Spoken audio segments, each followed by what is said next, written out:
Hi, this is Kurt Eichenwald, senior writer at Newsweek. And the latest cover of Newsweek is an article I wrote about basically a grand compromise between the gun control advocates and the gun rights advocates.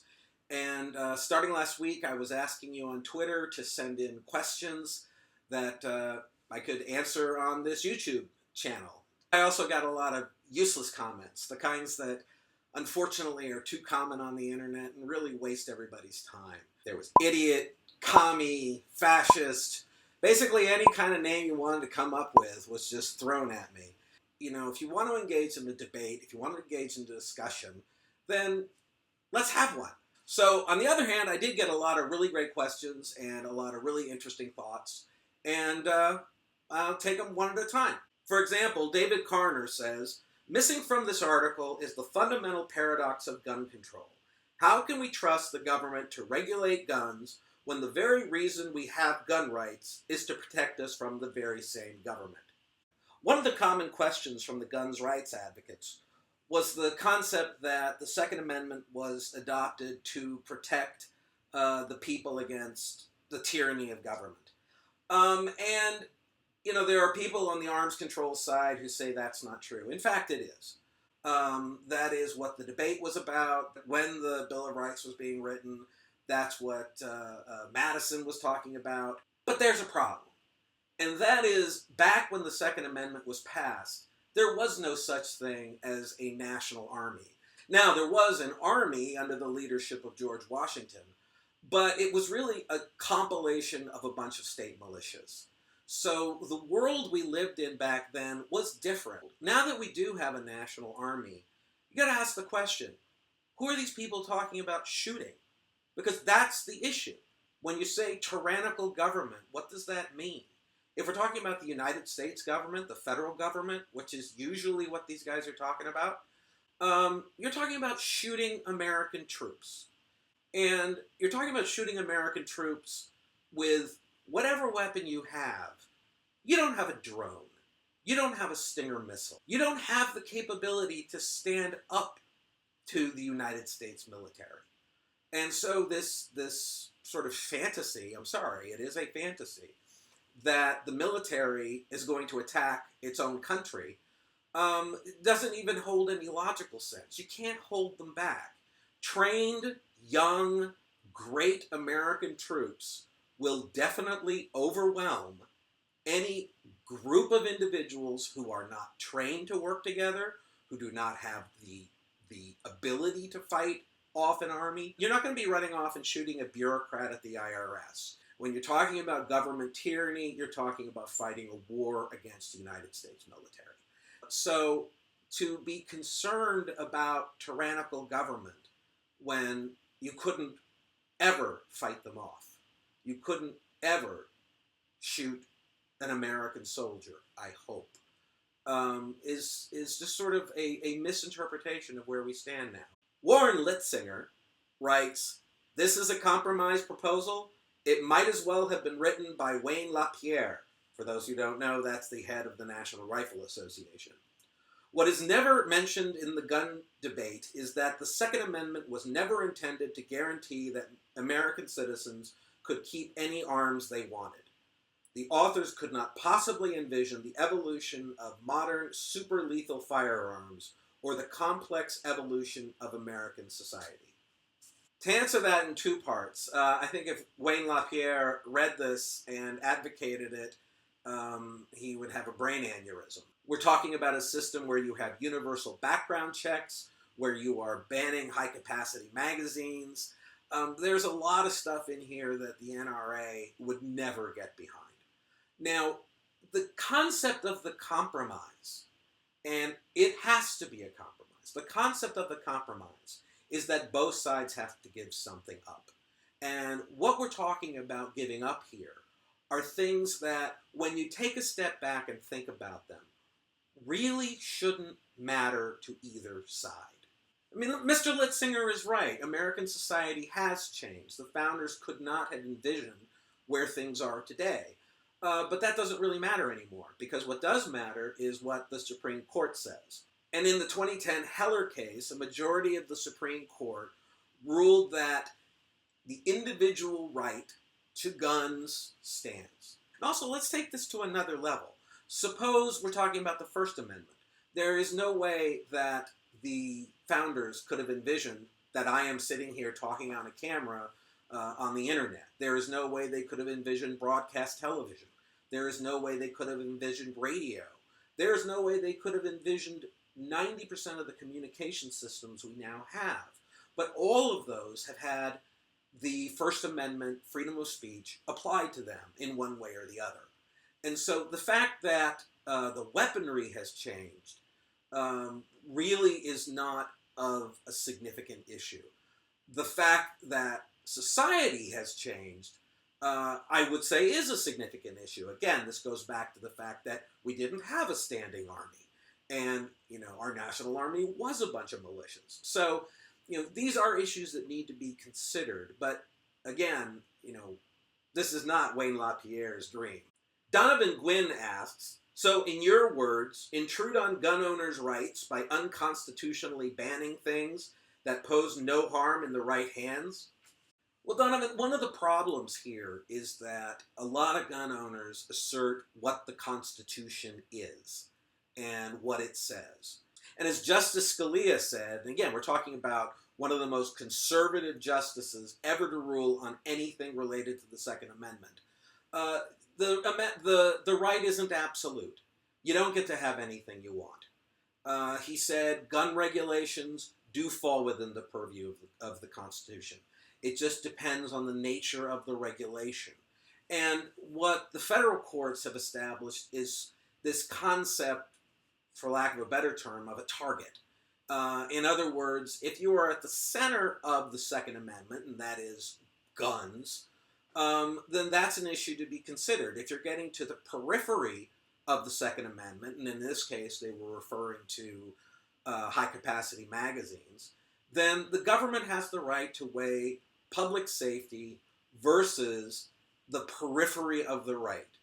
The second thing to know is that under President George Washington, after the adoption of the Second Amendment, there was a law passed which made specific restrictions, specific specifications on gun manufacturers that said what the gun, the musket, should be shaped like, how much the musket should be able to carry in terms of the size of the musket ball. The law, which was pretty much ignored, but the law brought about by the founders was you can't have any gun you want. Manufacturers, we want you to make the guns like this. So the idea that the founders were against any kind of gun regulation is really not true. And before gun rights advocates get upset, no right is absolute. I cannot start broadcasting child pornography to try and tell you something and not expect to be arrested.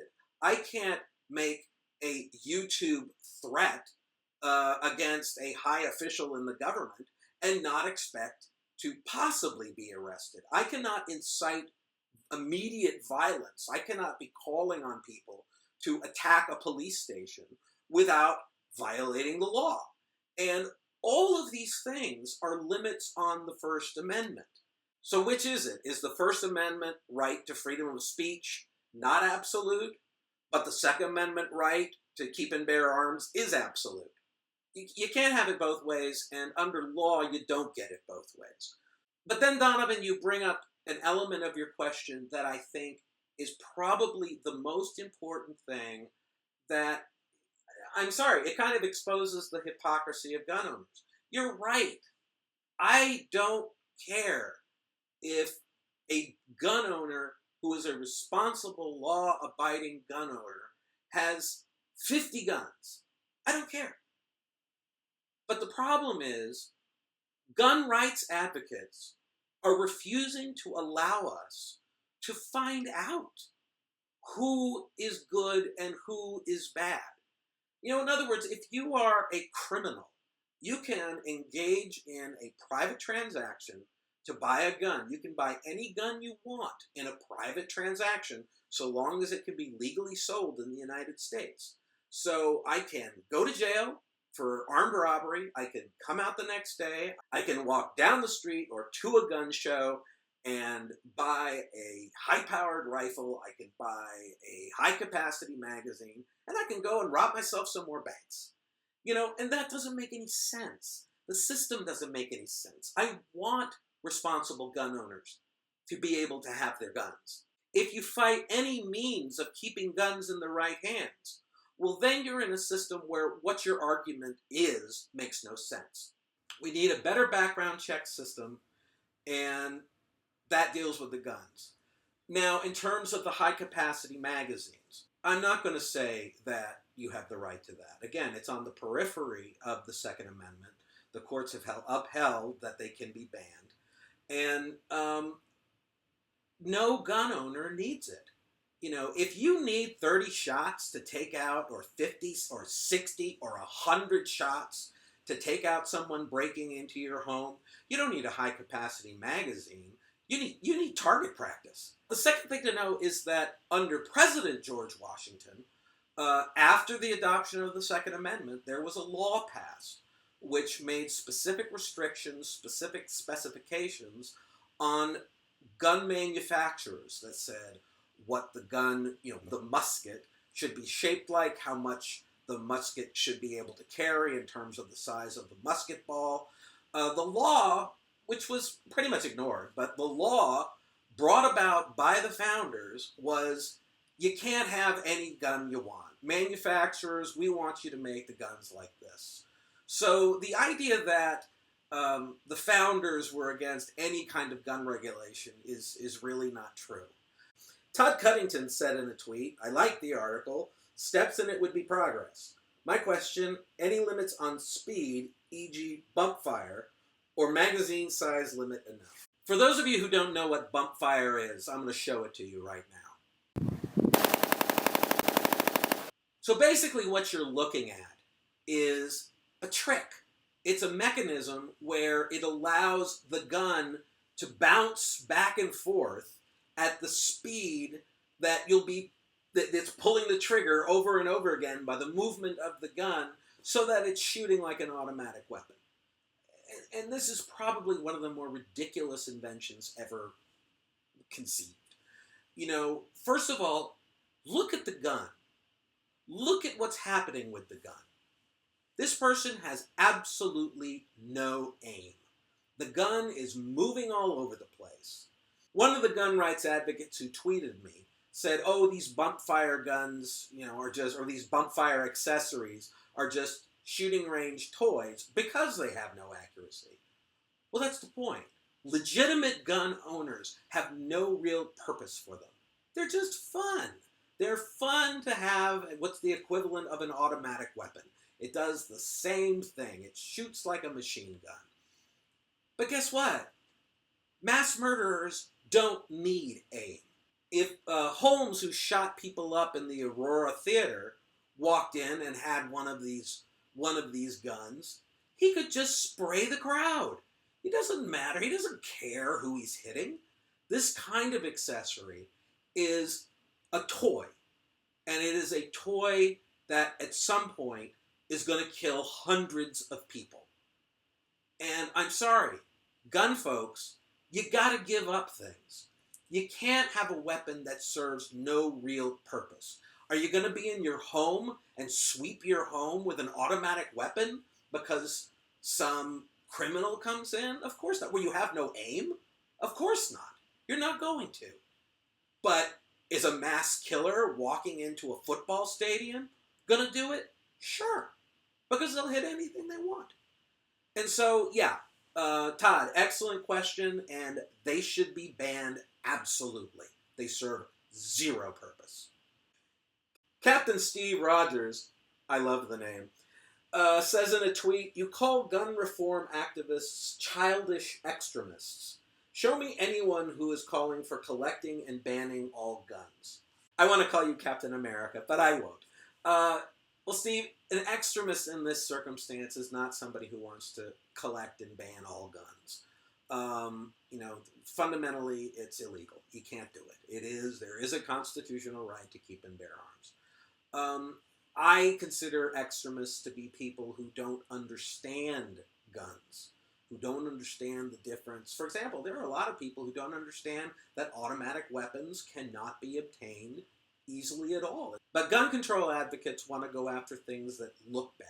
One of the things you hear all the time is the need for an assault weapons ban. Well, I don't think, most non-gun people know that there is no such thing as an assault weapon, that it's a political term, that when you sit there and try and figure out what falls under it and what doesn't fall under it, they end up using things and using accessories and using appearances that really don't pose a significant danger. There are people who could fire a 6-shooter just as fast as they could fire a semi-automatic pistol. So when you have a semi-automatic pistol of a particular type declared to be an assault weapon, you're talking about something where it really doesn't make a difference. If you were able to take the high-capacity magazines out of the assault weapons and make them use simply the magazines that they are manufactured with, and that would be defined under this kind of compromise, just like President George Washington defined what kind of musket ball could be used. So when you have people talking about banning assault weapons, I consider that an extremist. When you have people talking about banning cop killer bullets, these are almost theoretical bullets. What they're talking about these days are what are called green-tipped rifle bullets, and they are a good rifle bullet. And the concern is that people could get away to put a rifle bullet into a pistol, a green-tip rifle bullet into a pistol, and use that to shoot a cop and pierce the vest. So basically, more cops would be killed. Well, it's never happened. And it's so theoretical, and the bullet itself has so many more uses. It's one of the most popular rifle bullets out there, that to say we need to ban it because something might happen of such a theoretical nature and take away something that hunters use, a lot, is just not reasonable. Again, what you have to do is balance public safety versus rights. And in this instance, the public safety question is imaginary. So I would consider that an extremist position. And in the end, I think people should be able to have pretty much any gun they want. A gun is a gun is a gun. It comes down to how many bullets can the gun shoot? How fast can it shoot? Can it be used for the sole purpose of committing a crime? I think one of those 3D guns that it's printed out should definitely be illegal. The sole purpose it exists is to get through metal detectors, and it's a terrible gun. You pull the trigger, it fires, and the gun cracks. So real gun owners really don't have any need or use for this. It can only be used for bad purposes. So other than those, I'm pretty fine with every gun that is currently legal being legal. But we do make the semi-automatic weapons less dangerous by requiring a system where bullets can't be fired by the dozens without somebody being forced to reload. One of my favorite conservatives, Kurt Schlichter, great first name, asked, how about by now 6 states have enacted constitutional concealed carry, no permits required? Why not nationwide? Why should we go backwards? One of the reasons I think we should have what are called shall issue concealed carry licenses is kind of simple. For somebody to walk in and get a concealed carry license, in a shall issue state, means if they fill out the paperwork, they do what needs to be done, they get their concealed carry permit. It is not that much of a problem. I want criminals who are carrying a gun concealed to have a very easy reason to be arrested. If there is a guy who's got a gun on him and doesn't have a license to be able to have that gun on him, hey, lock him up. We don't have to wait for him to shoot somebody. We don't have to wait for him to rob a bank. We can lock him up simply because he doesn't have the license. And again, this comes down to how are we going to fight crime? By restricting the rights of criminals, by creating a circumstance that is a little bit difficult for for people who buy guns. Just a small bit difficult. I think that the public safety issue outweighs the element here of whether or not someone needs a license for concealed carry. Now, you're right. You do have that in 6 states. I think it should be uniform across the country. I think people should be able to carry concealed weapons. Also for another reason, and this is something that I've always found sort of amusing. Somebody's a criminal. He knows that concealed weapons are allowed. He walks into a restaurant. He doesn't know who's armed and who isn't. The open carry people walk into a restaurant and they have their gun out. And if I was coming into that restaurant to rob the place, the first thing I'd do is look around, see who's got the guns, pull my gun out, and shoot them all before they finish chewing their roast beef. You know, so the open carry guys are a target. Worse, you know, there is an element in this country that we have to talk about more often, which is rudeness. If somebody walks into a restaurant, open carry, it's just rude. They know they're scaring people, and they're doing it for the purpose of scaring people. It doesn't say, oh, look, I have a right. It says, I'm a jerk. And, you know, yes, do I have a right to sit in that same restaurant and curse, you know, as much as I want to while I'm talking about a political issue? Well, sure I do. I have freedom of speech. Now, hopefully I'd get thrown out of the restaurant. But, no, I don't think I obviously should not be doing that. It's rude. It is not something we should do. And in this country, we have lost so much consideration for other people's beliefs. So, and that is the problem. That is what we're facing with this compromise issue. People have to give things up.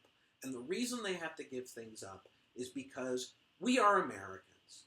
Because you think you have the right to a 100-round drum, because you like it. But you also know that a madman could walk into a football stadium and kill 100 people without reloading. You know, it is incredibly inconsiderate.